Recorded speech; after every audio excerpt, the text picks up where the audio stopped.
mukuru anyize kitaffe Ssaabasumba atamusabe atukulembere. Ezengalo zammwe n'akalulu sikawulira.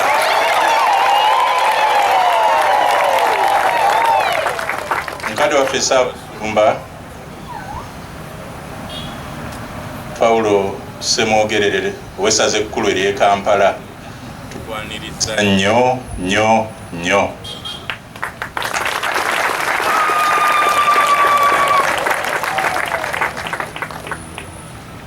Nga twaniriza Ssaabasumba nsaba era twanirize n'abano, twaniriza abasawo abagenda okutujjanjaba abansambya hospital abakulembeddwa Dr. Sister Assumpta,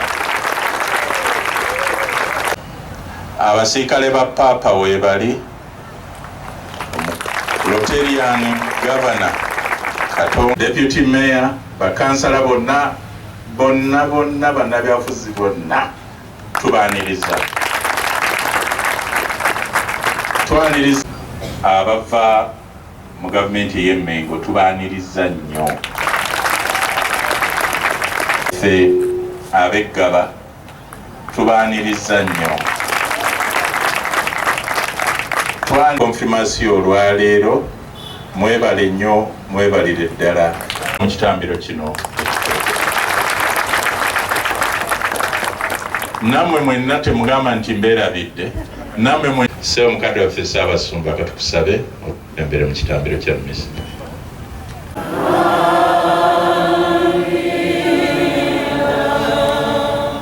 Mukama abeere nammwe.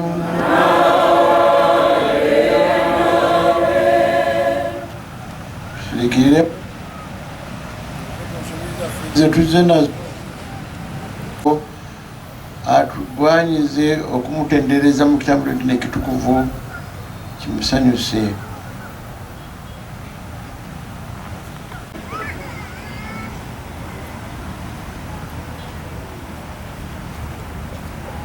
Neero ndagala namweza buli kantu twatulekisa atusonyiwe ebibi byaffe atuuse mulamu obutaggwaawo.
And the strong.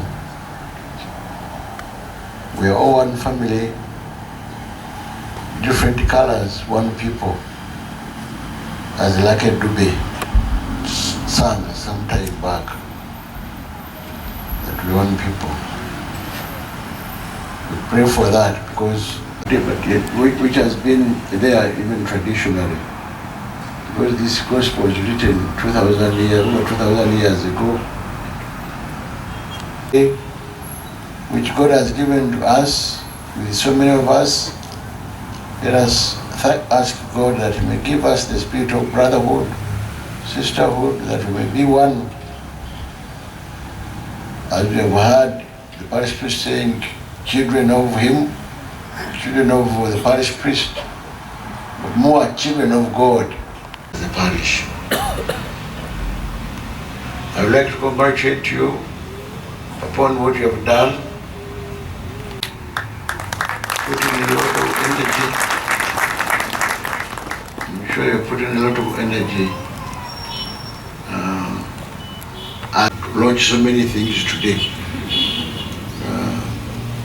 including the strategy, the parish strategy, as I requested each parish to have one.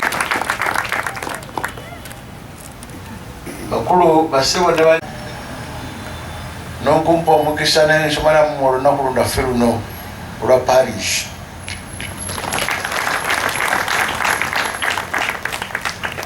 Mbaleetera emikisa naddala ogwa kalinaali wa Mara okutuza olunaku luno, abatumira ennyo, abaagala ennyo, atusabira, kyasiba okukola kutusabira.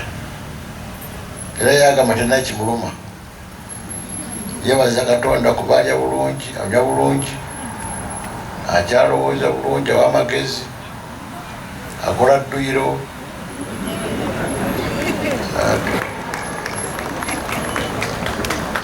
kwegamba ye Katonda yamuwa ebirungi biyitirivu tumusabire ate naye atusabire atwagala nnyo mwebale kubeera nga tutambulira wamu fe ababatize n'abapazaveeri n'abasikawutu hajati musikawutu mulamba nayazze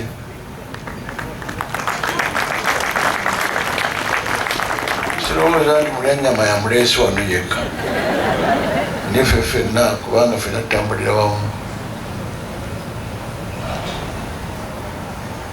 abazaveeri abaweereza bano bamisa ebitongole ebyenjawulo ebitegekeddwa wadde tujja mukulu wekifunaga nti ogwo mudaala gw'abakyala guno gwa Good Samaritan nyimwe tebabasasula oluusi babasasula babaga muyimbye bubi embeera gyemufu tebubaddangamu mushiga basirisi ekitonde mwekirina kuba Katonda asiima kutambulira ino ate abayimbi tebandibadde nnyo okusasula kubone kati oluusi engeri akasente kyafuuka akasente nazirongosaamu ngonna ebigambo tobitegeera naye ngaekidongo kinyuma nakusaba akakadde nze kwayo tuyimbire Katonda nga tumutendereza si kumukola mu ssente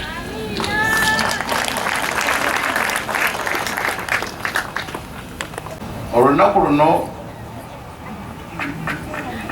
tulwebuulirireko n'okubakubaliza Father Musoke twali naye wano n'alwalira wano naye ne mumujjanjaba bulungi mwebale nnyo mwebali eddala kuba ffenna tujja kufa tosobola kwesimu ngiraganiza kijja kufa kufa ne Lazaro bamuzuukiza naye era n'afa so okufako naye tugenze tutya batudde mu nsi muno ono Father Musoke mwamuyisa bulungi najjanga wano ng'ate yebaza nze nti mwebale kundabirira naye nga simanyi ngeri gye mulabiriramu okujjako okulabirira okuva wano nemulumirwa nemujja n'abangi okumusiika ekisubi ku bijja byaffe mwebale nnyo mwebali eddala bakubagiza mwebali nnyo mwebali eddala ku lugero olwo lugereddwa Kristo lwageze bamubuuza ekibuuzo ekizibu Mukama mwami yamubuuza nti nkole ntya okugoberera Omukama Omukama n'amugamba nti kwata amateeka ebiragiro bya Katonda kikumala onaga nabikwata dda amateeka kintu kikulu nabikwata dda era ne Yesu naye n'asiima nti awamma wabikwata kisigaza kimu n'amugerera olugero olwo byasanga omuntu agudde ku kkubo bamukubye okuva e Jeriko okutuuka e Yerusaalemu abaali batuuseeyo owambuko luyinjayinja kati oluguudo kabere tebalukola bulungi naye tebereza emyaka 20 ezo n'ezo nga kuyita mu biyinja obwanvu mubeeremu abatemu kati oli bamusanga ne bamutemula ne bamuleka awaafe ono kumusanga namulaba munne agenda kufa ate nga waliwo obutakkaanya bulungi wakati Samaritan bano n'abalala Abayudaaya oluusi kwenyinya Samaliya nkwatako atya naye ate nga banne baali bamwiseeko nga tebamukutteeko tebamujjanjabi ono Musamaliya mugwira ye n'amusitula n'amutwala bajjanjabira n'amuwaayo sente zimujjanjaba n'addayo enkeera n'amulaba embeera gy'alimu. Yesu n'agamba nti naawe genda okolenga oyo. Twesiima olw'ekibiina ekyaba Samaliya abalungi. Nagenda kasana lwera kyali kyamaanyi naye ndowooza omusingi gukyali mugumu.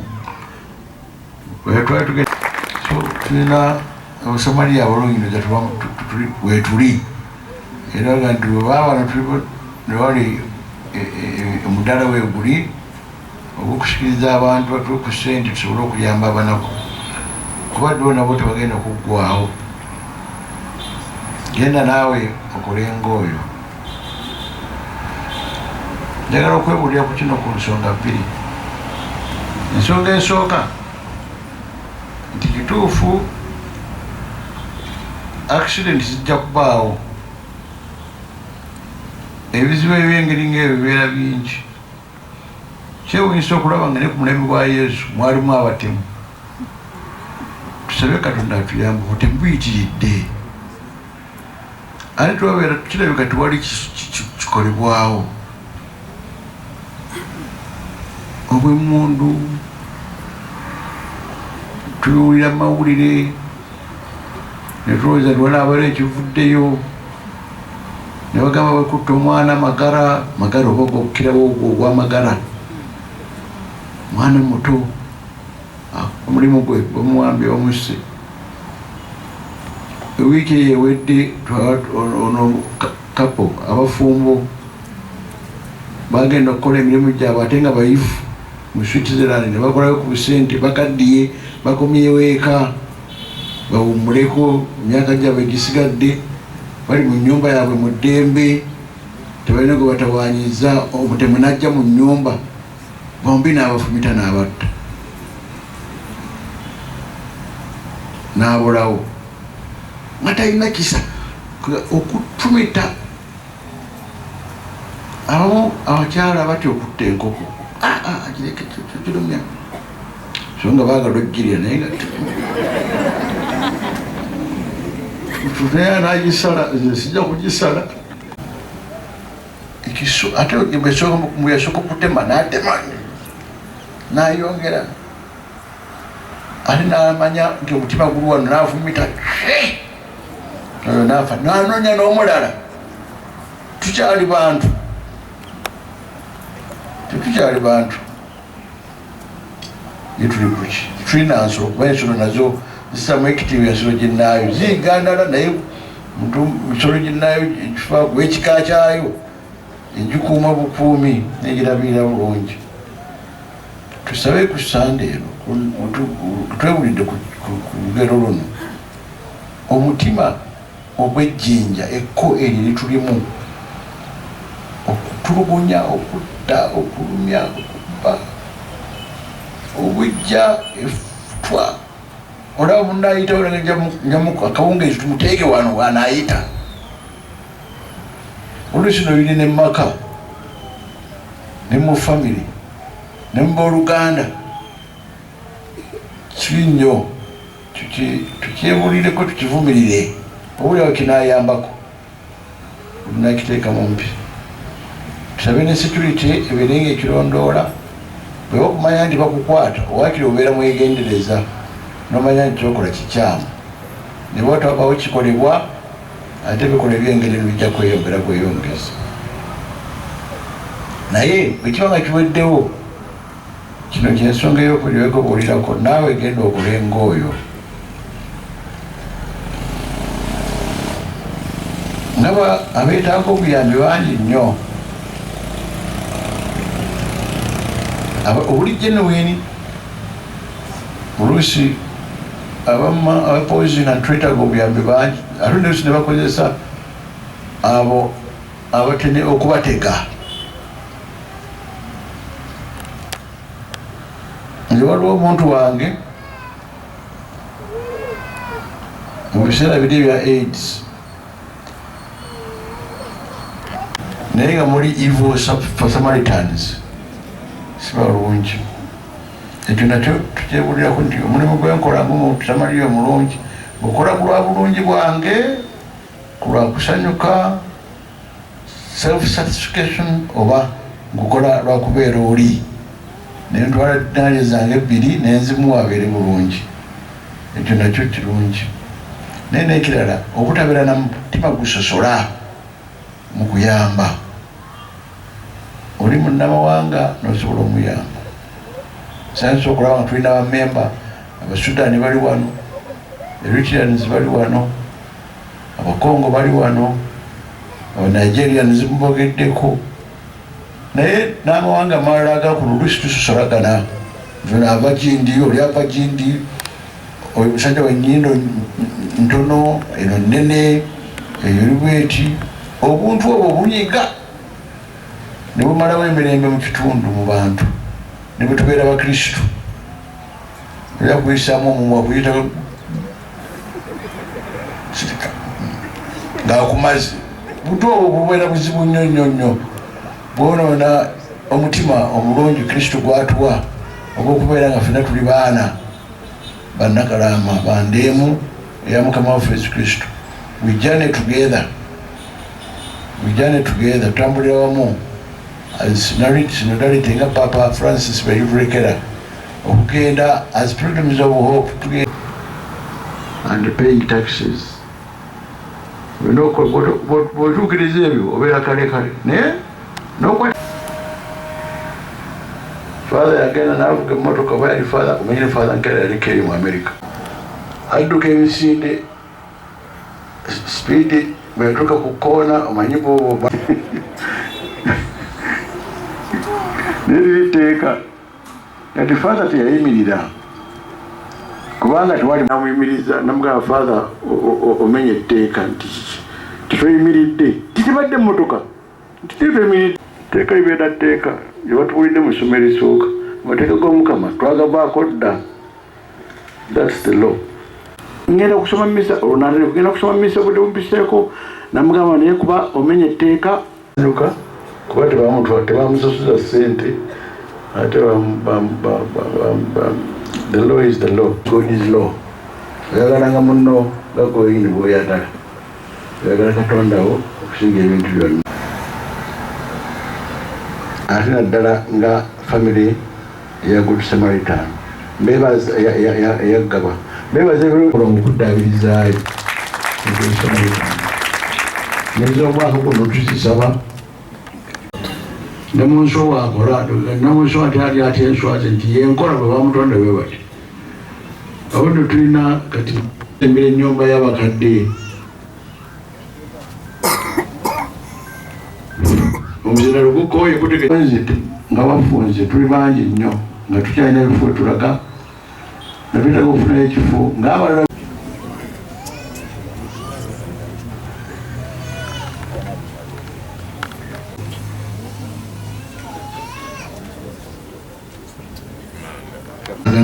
nawe ogwonona bwonoonyi nako kuwulira nti gubi ne bwonooneka ofuwangako bufuuyi. Kati kyetugenda okukola kyekifuenzi Archbishop Lwanga yali amaze okukizuula ng'agenda kuzimbayo ekifo. Nze bwe nagenanga nti sibabisupe bokka naye n'abasosoloti ffenna tubeere eyo ku nnyanja empewo zibungi tubuuka bubusi.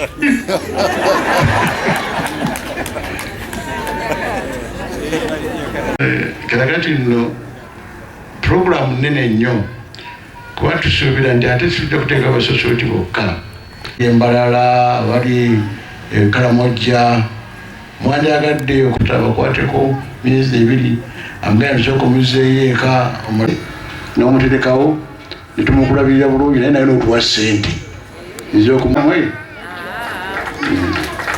temuli zisonde yono yesafu omwaka guno otandikira sente nkyala kyemera oyo kyajja mulamu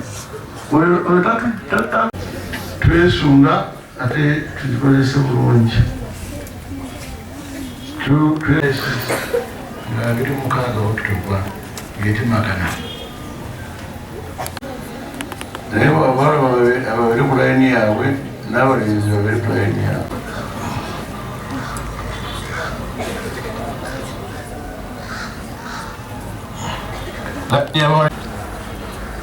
Bakula mukuleseeyo mubuleeta naye kuno omuzinda luteekemu amanda kuno.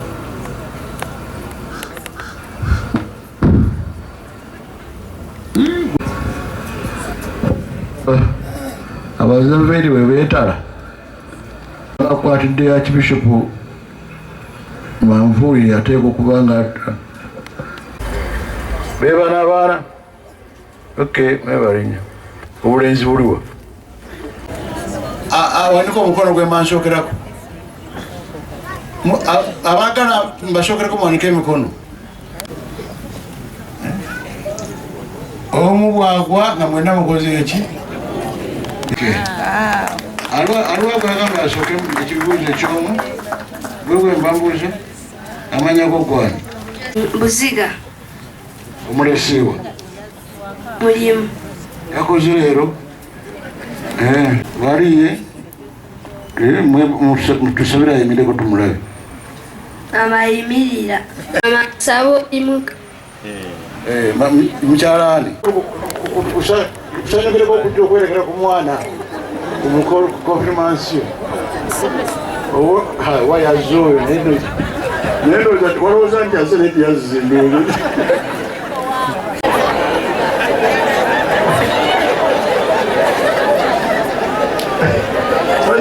manye bwogwa nga bonna bakoze eki bweba tobikwata ndibwoka kuba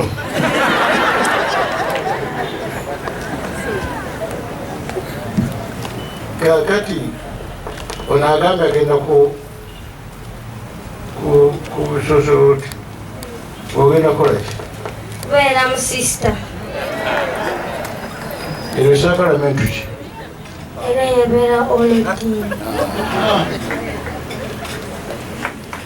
oldiini kyeki olodiini ye sakalamentu eweebwa abasosolodoti abagenda okufuuka abasosolodoti abafaada n'ababishopu waliwebeyo omusisita omusosoloti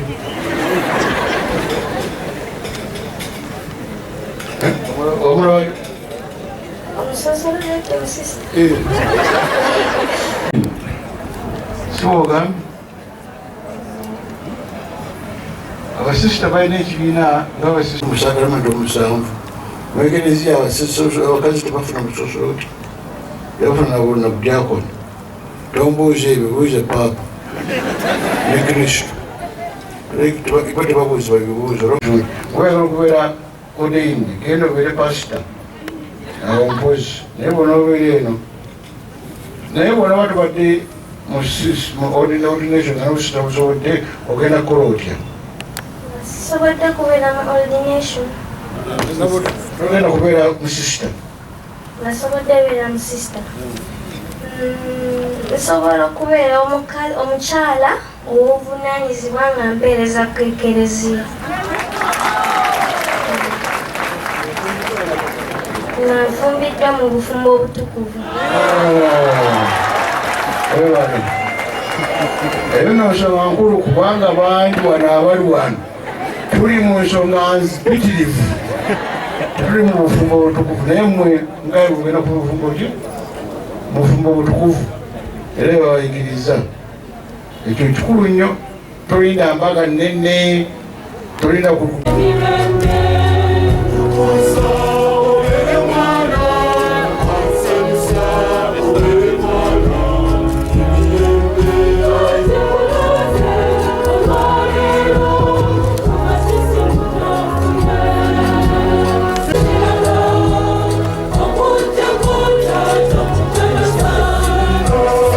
قبلنا زرعت تسفن سلام كنكون برهام طويلة منه بتصقى أملاح كساب حجي بسلام دزنا كان مزبزح الناس مسجنا يقوم سلام أمانغو سدرا بيتاتنا أمانغو هدراتن سلام كريستوس سلام يوردنا ويشتعو سلام زفسس حمون محرتون بس نفس وكفنا يوعالن يحضرن نخلو بزيه هذا قبيلهم بسلام كنبر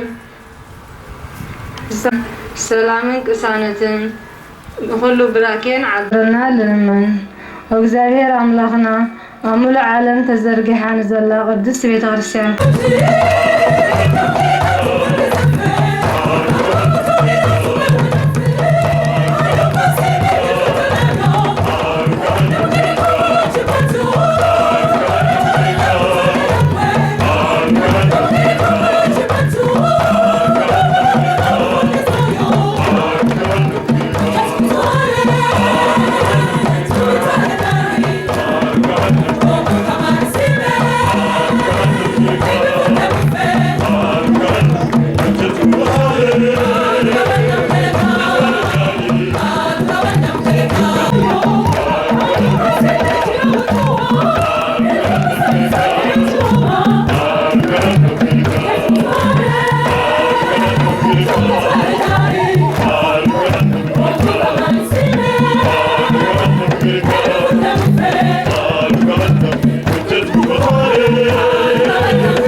era bamara okuleeta ekiro bamutukire batukuŋŋaanya wamu.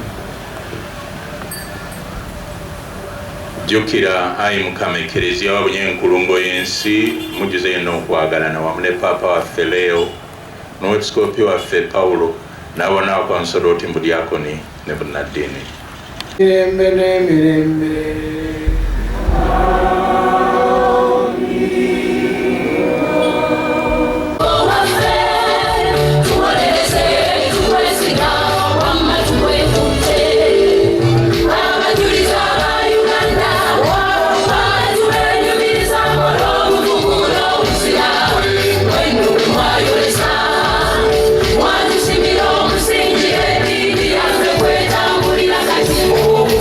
Mayonesa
other government dignitaries,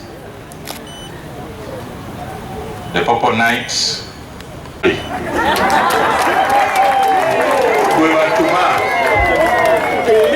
abalala tebasobodde kubeerawo, tubadde ne mukyala kuwatudde ekintu omukisa ati walikomawo ku lunaku lw'ekifo oluddako ajja kutunulira pulaani agambe mukomyewa.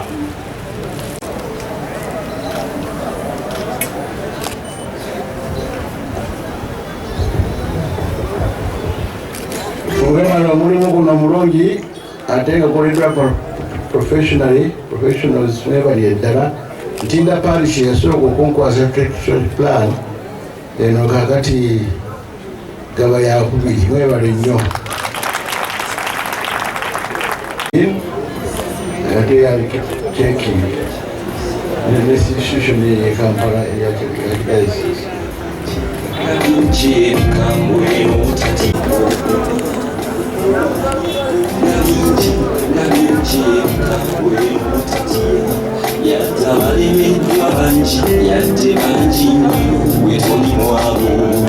Liturgy Committee ekulembeddwa Father Kasirye n'abasodoti Father Nkera, Father Lumala ne bannaddiini bonna. Secretariat Sisters of Moyo, I think they have gone. Ate we have Medical Missionary Sisters. Are you around? Can you stand up?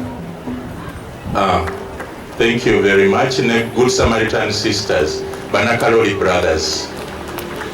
Mwebale nnyo, mwebale dda. Ne bakatekisiti baffe abasomesa mwenna mwebale. Kansabe Ssaabakristu ajje, then Ssaabakristu ajja kuyita Mayor. We just have a few speeches, then after that Ssaabasumba. Omusakristiya erabikako bulungi. Bw'otuuka mu kereziya Kristu batuula bulungi nga batinza Omukama.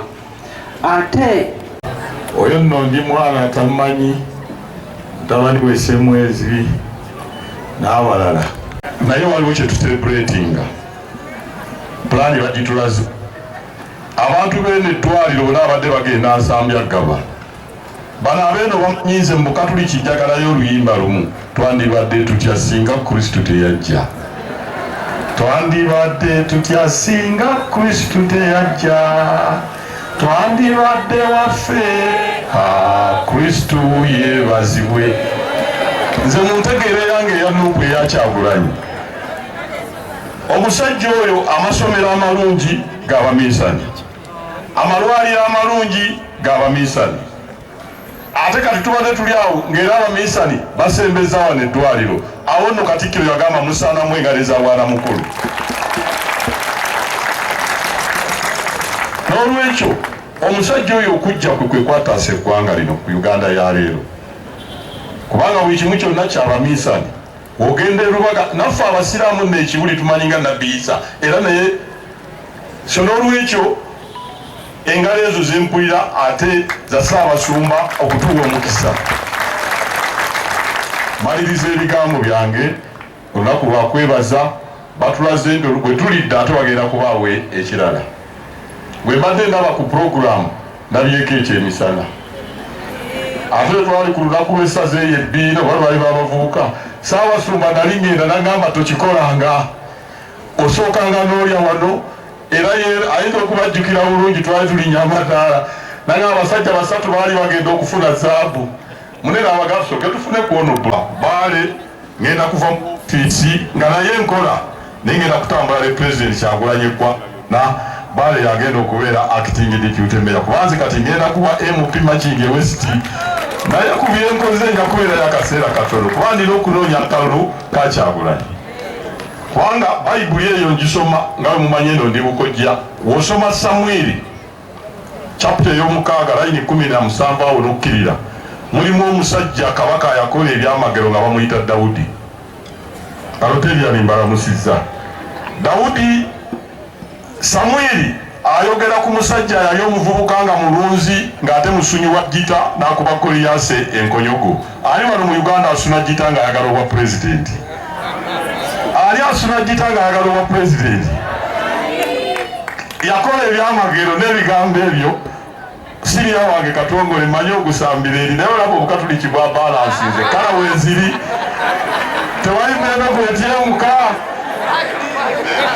kala weziri kayero wekali naffe abalwedi muganda waffe Ssaabasumba tweyazize nnyo twagala abantu bebakinga ejuzi twali nsambya Mayor Grace Rashida mwena tubalabye ne speaker waffe mwebale nnyo aba St. Denis Bunga n'abasembezaayo ng'akakodyo baliwa ab'Ebbunga baliwa muyimirire omukulu abalabe n'abasembeza Maina omusamba Katonda n'ezimwalenda yaabwe omukisa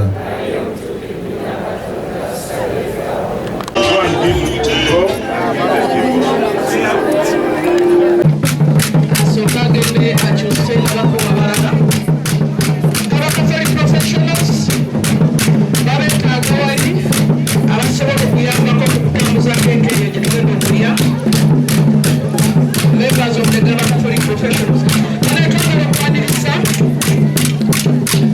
When twongera kubaniriza tusaba mutule ekyomusana wekiri era ekipogulamu ettako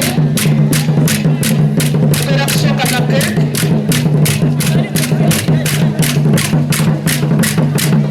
I need a few volunteers from the Ghana Catholic professionals. I need a few volunteers from the Ghana Catholic professionals. I'm here. Just come here.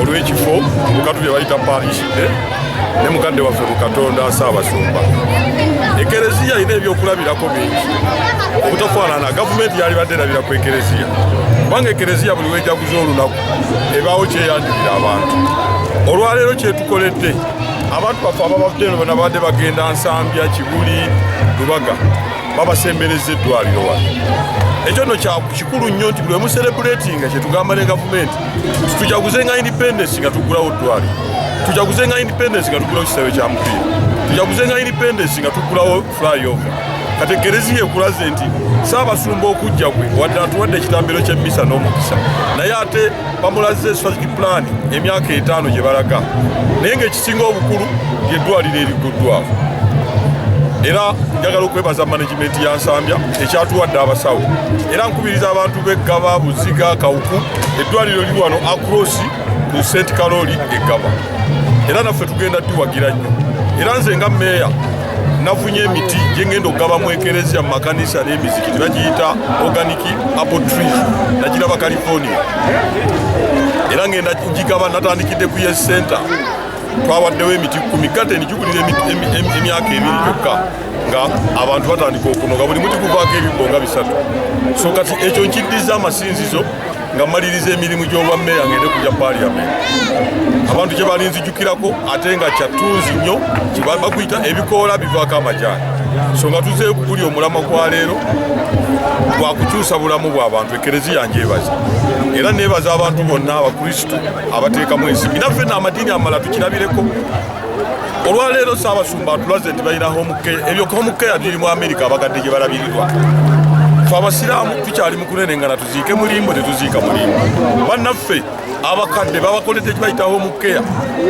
bagenda kuba ku nnyanja ng'omuntu aleeta mukadde we okuva mu kyalo nga bamuwadde ojja kudda mu ddwaliro tamusaana kuddayo ogenda n'osasulayo ssente omukadde ne bamulabirira babishopu gye banaawumulira bafaaza akulaze nti gundi Bishop Ssaabasumba mukadde waffe gwe yajjula yaleka pulaani ono agyongeddemu naffe bye tulina okukola nga tuvuddeko okubuulira enjiri okukola kitulina okutegekera abantu abakadde mu nsi yonna bako gye babakuumira waliwo abakadde nga tebeesobola ng'omwana akola naye nga maama we tayisobola mumujjanja banamutwala mu homukeya eyo pulaani bagigambye etandika mwaka gujja oba etandikirawo so n'olwekyo ebyo byebimu bye twegomba mu bannaffe okulaba nga wabeerawo development ezigenda mu maaso nze nga mmeeya mulimu gwange okukubiriza bannamakindye n'abalala wonna okugoberera enkola eyo era nga mmaliriza ebigambo byange mu okutopa nze nga ambasada wa Nsambya Babies Home tulina emisinde nga n'emisinde egyo kigenda kuvaamu ssente zizimba kifo eky'abaana ababunda abo be basuulawo abato so oyinza okugula omujoozi osobola okugula t-shirt oba okuyitawo okutwalayo ebintu sisita baffe weebali bakola omulimu gw'amaanyi twagala kukyusa bulamu bw'abantu baffe lituumudde linnya lyange nze John Mary Sekate era nze omu besimbyewo nga memba wa parliament e Machinga East. Tuli wano ku lunaku luno olwa Gaba parish olw'okukuza parish yaffe ey'Egaba, era mu bubaka obumu bwe tufunye obw'amaanyi waffe Archbishop w'e Kampala tuli wano ku lunaku luno olwa Gaba parish era obubaka obubadde obw'amaanyi bwe tufunye ng'ab'Egaba, ndowooza ne Kampala yonna okutwalira wamu ne Uganda, bubadde obw'okwogera ku ttemu erikyasa ebiro bino ng'awa ekyokulabirako eky'abafumbo abatemuddwa Entebbe, era n'asaba gavumenti erekole okunoonyereza okulaba ng'abantu abo babapanishinga. Naye awadde n'obukule message endala ebadde evudde mu Vvanjiri ebadde esimbye mu Samaliya omulungi, omwami gwe balonda ne bamujjanjaba nga bamaze nga omufaaza oba abantu abalala bonna nga bamuyiseeko naye Omusamaliya n'amuyamba, era n'abumbabumba nga tusaba ffenna nga Bannayuganda tubeere n'omutima ogwo gw'Abasamaliya omulungi. Yenze Sekate John Mary, erinnya lyange nze John Mary Sekate, era nze omu besimbyewo nga memba wa parliament e Machinga East. Tuli wano ku lunaku luno olwa Gaba parish olw'okukuza parish yaffe ey'Egaba, era mu bubaka obumu bwe tufunye obw'amaanyi. Abazeveri bwe beetala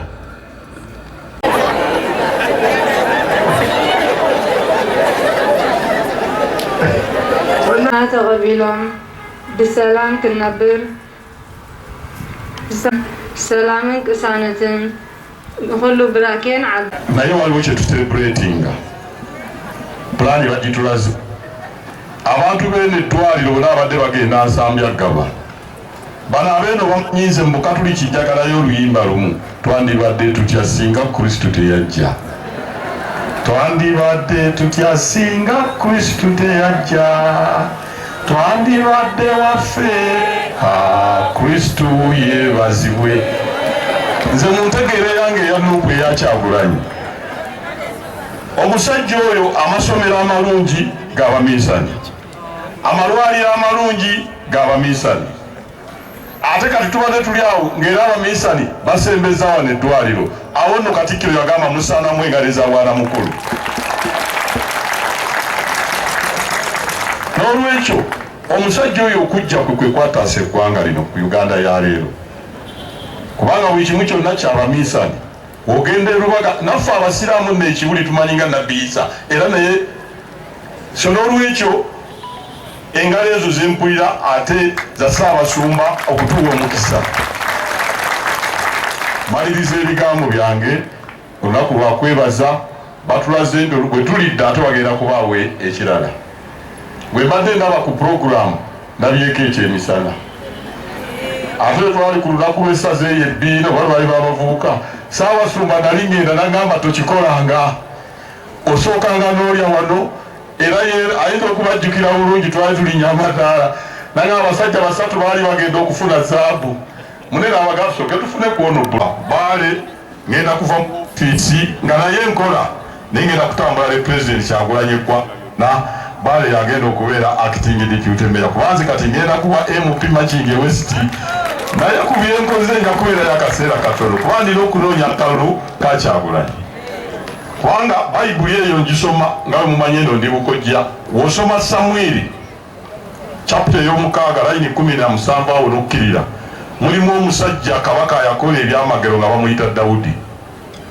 Kaloteryani mbalamusizza Dawudi. Samwiri ayogera ku musajja yali omuvubuka nga mulunzi ng'ate musunyi wa gita n'akuba Koliyase enkonyogo. Ali wano mu Uganda asuna gita ng'ayagala obwa president. Ali asuna gita ng'ayagala obwa president. Yakola ebyamagero n'ebigambo ebyo siriya wange Katongole manyi ogusambira eri, naye olaba Obukatuliki bwa balansinze kala weziri tewali mwena gwetyemuka